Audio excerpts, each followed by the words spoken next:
welcome to this week's edition of Frontline Faith. Your source for faith-based news across the Dallas-Fort Worth Metroplex. I'm James Firos. And I'm Michaela Helt. Food, fun, and manual labor are just 4 words to describe SAGU volunteers Saturday morning. This past weekend, the university hosted its annual event, Make a Difference Day. Students woke up early to meet and break into groups to help clean up the Waxahachie area. Trash pickup, fire hydrant painting, and a block party setup are just a few things you'd see volunteers doing. Leaders of Make a Difference Day partnered with SMA Giving Project to help with the restoration of the Samaria Baptist Church. The winds of change are blowing through San Antonio's Cornerstone Church and its youth ministry. Last week, I had the chance to experience it firsthand. Here's the story. A new season is upon Cornerstone Youth Ministries as newly appointed youth pastor Andrew Cabasa takes a firm hold of the torch passed down to him. This week, he led his first ever anointing service as he and his staff anointed over 300 youth to empower them for the call of God on their lives.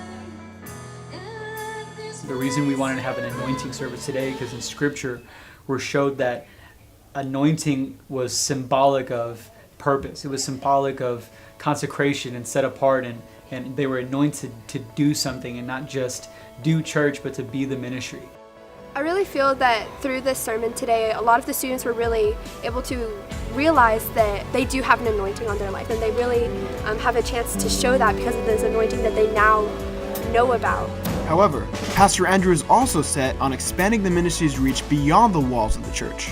Our desire for the youth of not just Cornerstone but San Antonio is to equip them with the confidence, the Word of God, to do big things at their school, on their sports teams, and their family, all for the glory of Jesus. Under the leadership of Senior Pastor John Hagee, Pastor Cabasa hopes to continue to train the next generation of Cornerstone, one student at a time. Reporting from Frontline Faith, I'm James Firos. Seeing young adults strive to be like Christ is always uplifting. With fall semester well underway, SAGU students entered the administration building eager for a revival of their spiritual life this past Friday night. SAGU's worship team, Ransomed, played at Revivify, a service held for those in need of worship and restoration. The presence of God was heavy in the building as students were free to worship however they felt. As the night wrapped up, not a soul was left untouched. It's that time of year again. Prospective students fill the halls and buildings of SAGU as they get ready to experience the life of a college student. Young adults from across the nation visit SAGU on November 3rd through the 5th for Campus Days.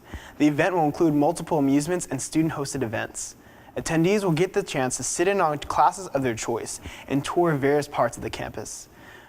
Current students will host visitors in the dorms, giving a sneak peek at the reality of college life. Campus Days have had great success in the past and leave visitors excited to join the SAGU Lions family. Coming up after the break, we're going to get a sneak peek of some of the best youth events by your community and the surrounding areas. Don't go anywhere. Selecting a university can be a tough decision. You might be asking yourself, do I want a school that's in the heart of a big city, or am I looking for a calmer, more laid-back environment? Well, students that attend SAGU don't have to choose. Our university offers the perfect balance of both. SAGU's primary campus is located in Waxahachie, Texas, just south of the Dallas-Fort Worth area, allowing our students to enjoy the atmosphere of a rural town while still being close enough to the big city. Here, you'll be offered a door of opportunity into future business opportunities, an entertaining environment, as well as a great place to obtain your education. Just 30 minutes north are restaurants, theaters, theme parks, museums, shopping malls, and professional sporting events. These, along with many others, are great ways to take a break from your studies and create lifelong memories with friends. For those who would rather enjoy relaxing in the great outdoors, the DFW area offers many places where you can get away from it all and enjoy nature. For many of our students, there is no better way to pass the time than by relaxing on a cool fall or spring day while watching a beautiful Texas sunset. Now, your college experience is not only about having fun. Once you complete your degree, you'll most likely be looking for a great place to start your career.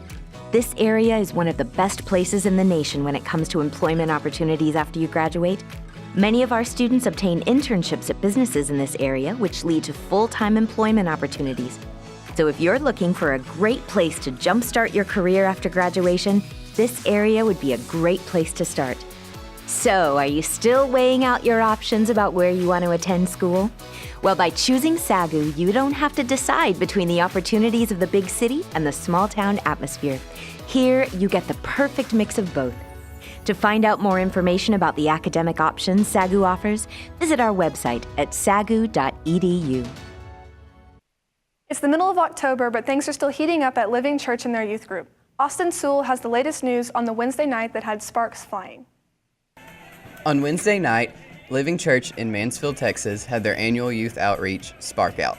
Students were encouraged to invite their friends for an evening full of games and worship.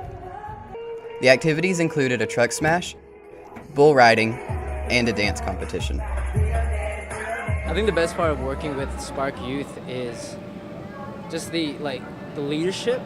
They're so passionate for the youth. They're so passionate for the ministry, and working around that atmosphere it encourages me to engage.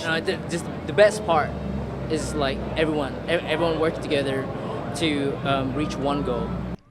In addition to the games, students also enjoyed free cotton candy and pizza. This event is geared towards teenagers 6th through 12th grade, and we do all kinds of different things to bring students in. The whole reason that we do it is to connect teenagers with Christ. We know that a lot of times teenagers don't want to grace the doors of a church. They feel judged, they feel like it's too old school. We want to provide an environment where they feel welcome and where they have a blast, and then just karate chop them with Jesus at the end. So tonight was a huge success. We had over 129 responses, decisions made for Christ, so huge night. Pastor Elisha Garcia wants the students to leave knowing the love that God has for them and that He will go to any lengths to get where they are. For Frontline Faith, I'm Austin Sewell. Keeping Jesus relevant in today's culture can be a challenge, but it's great to see Living Church doing just that. This year's STEP trip is returning to Beijing, China to see the missionaries teaching in action. There will be an information meeting about the trip on October 27th at 6:30 p.m. in the admin building, room 1108. Students are encouraged to attend the meeting to learn about the dates, itinerary, cost, and application. If you have any questions, please email steptrip@sagu.edu. Overseas mission trips and outreaches aren't the only way to make an impact. Churches all over the DFW area are making a huge difference in serving their communities. Lakeshore Church in Rockwall, Texas is one of them. I was able to catch the church in action for their weekend outreach. Here's the story. Mother Teresa once said, "There are no great things, only small things with great love." This is the mindset of several members of Lakeshore Church in Rockwall, Texas, as they gathered for their biannual community outreach, Servolution. Servolution is our one-day event that we do twice a year for missions, so that people who can't go on long-term mission trips or even a week-long mission trip, they can still do this. One of the Lakeshore teams went to Bowles Children's Home, a campus in Quinlan, Texas that assists children and single mother families in need. The team was divided into groups and then assigned to odd jobs in different areas of the campus. They completed a wide variety of tasks, ranging from simply cleaning out refrigerators to taking out entire walls. It's great for families, so we actually try to have several different areas that families can serve in, so they get to choose. Servolution has become one of the most anticipated mission events at Lakeshore because there are jobs for people of all ages, including kids. And while the outreach allows members to interact and build relationships with one another, its main goal is to show God's love by serving the community.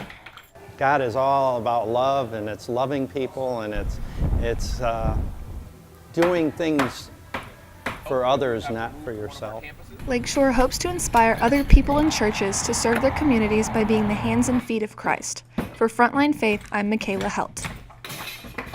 This past Thursday, the youth events hit a little closer to home when the Oaks Young Adults held another one of their highly anticipated socials, providing a setting for not only food and fun, but faith as well.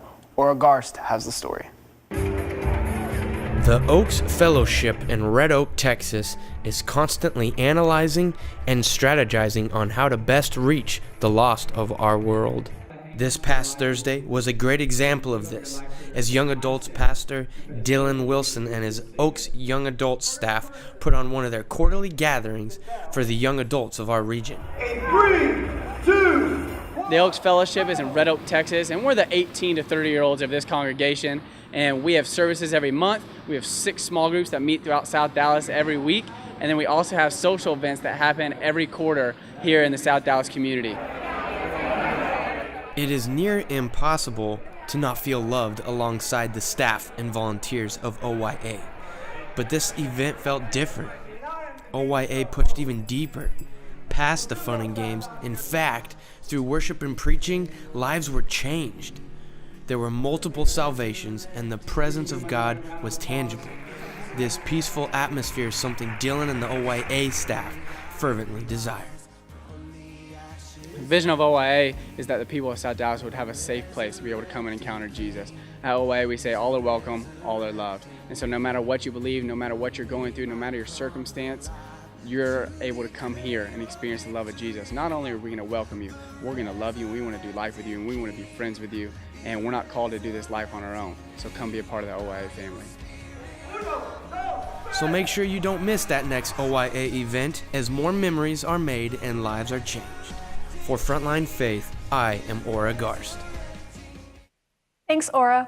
The Oaks isn't the only church getting creative with their events. Cowboy Church of Ellis County is kicking it up a notch. Last Thursday, it held a bull riding contest gathering spectators and riders for their weekly rodeo experience, Buck Out. A few brave souls paid a small fee to ride the bulls, while onlookers got to enjoy the show free of charge. For the more tame crowd, the event also provided a free mechanical bull to ride, as well as volleyball and games for the children.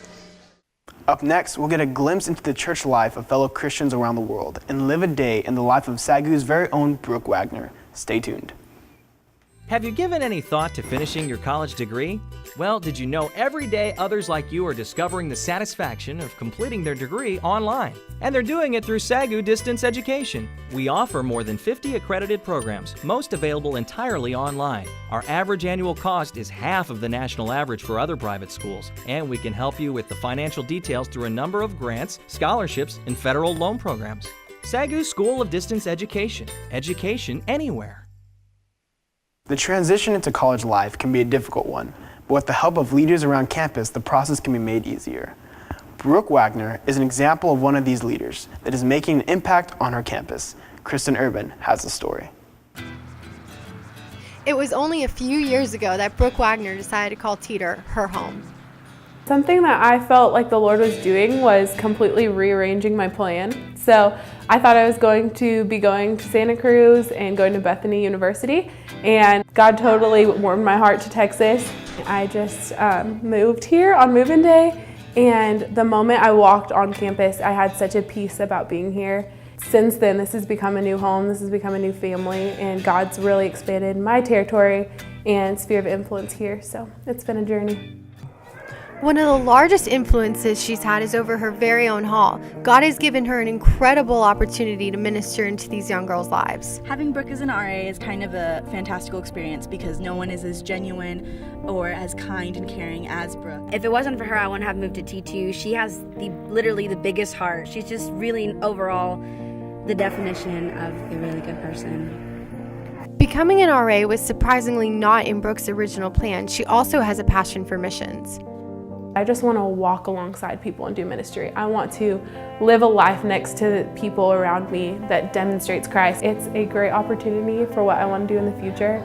Working with women overseas is, right now I'm getting to work with girls that are my age and even younger than me and saying, this is what I've experienced, and the fact that my experiences don't go in vain. Like, I'm realizing now the reason why God let me walk through some hard times was so that I could relate to other girls. Brooke Wagner has made her mark here at SAGU. She truly encompasses all the great qualities a leader should have. It's always nice to hear about our students making a difference in the lives of their peers. What a great story. Frontline Faith is proud to have a partnership with the Global News Alliance, a faith-based media pool featuring stories produced on the church around the world. Today, CBN's George Thomas reports on the growing church in Georgia, a nation once under the thumb of a communist rule in the former USSR. Here's the story.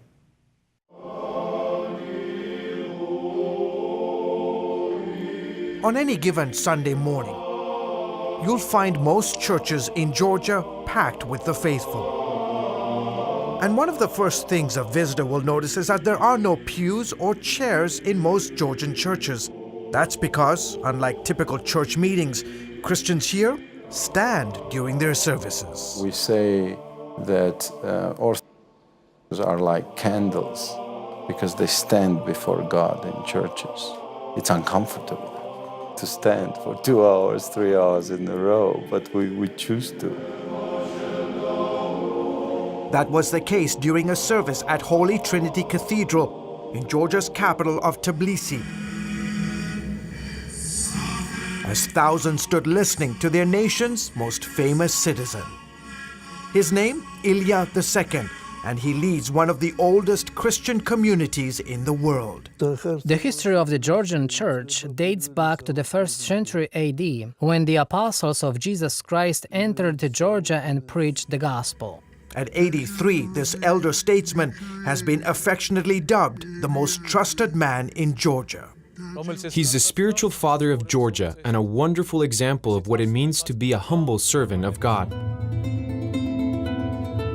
You've probably never heard of him, but here in Georgia and surrounding countries, Ilya II is more famous than movie stars and politicians.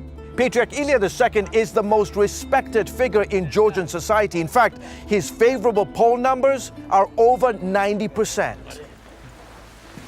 In an exclusive interview conducted at his private residence, Ilya II, whose official title is Patriarch of the Georgian Orthodox Church, spoke with CBN News about his country's deep love for God. The church's past is intertwined with the people and history of our nation. In the 4th century AD, Christianity was officially declared as the state religion. That makes Georgia one of the oldest Christian countries in the world. Tucked between the Caucasus Mountains and the Black Sea, more than 85% here say they belong to the Orthodox Church. And while many neighboring European countries have seen religious adherence fall, Christianity in Georgia is witnessing unprecedented growth. We are like the little spiritual oasis in the middle of this region. Patriarch Ilya II was installed back on Christmas Day 1977, and since then he has managed to single-handedly revive the Georgian Orthodox Church. He took over at a time when Christianity was under severe persecution from the Soviet government. The Bolshevik invasion in 1921 witnessed the unmerciful destruction of churches and monasteries across Georgia. Sergo Vardortsanidze is a professor of Georgian history. There were 1,500 churches and 1,600 clergymen active in Georgia. When the Patriarch was installed, there were only 50 churches and barely 70 priests remaining. He initiated a range of reforms to rebuild the church, including an emphasis on young people. He reached out to the youth, encouraging them to attend church and to consider the priesthood. He also took steps to make church services more engaging and easier to listen to. The church showed signs of revival in the late 1980s. Men like Ione Gamrekeli, impressed by the Patriarch's humility and dedication to service, decided to join the priesthood. The Patriarch stretched out his hands to the people and the people responded. He preached God's word and people turned to God. Then came the Soviet Union collapse in the late 90s, which led to Christianity's renewal. The changes have since been profound. Now there are more than 2,000 active churches, with new ones being built every year, like this massive structure rising on the outskirts of Tbilisi. Also, more than 3,000 people have joined the priesthood, serving the spiritual needs of Georgia's nearly 4 million people. It has been said that the Patriarch inherited a church that was severely persecuted and covered in shroud. Now it is a living body. Nearly 3 hours after arriving for the service, a slow and frail Patriarch Ilya II finally makes his way through the throngs of worshippers that have gathered to hear him speak this Sunday morning.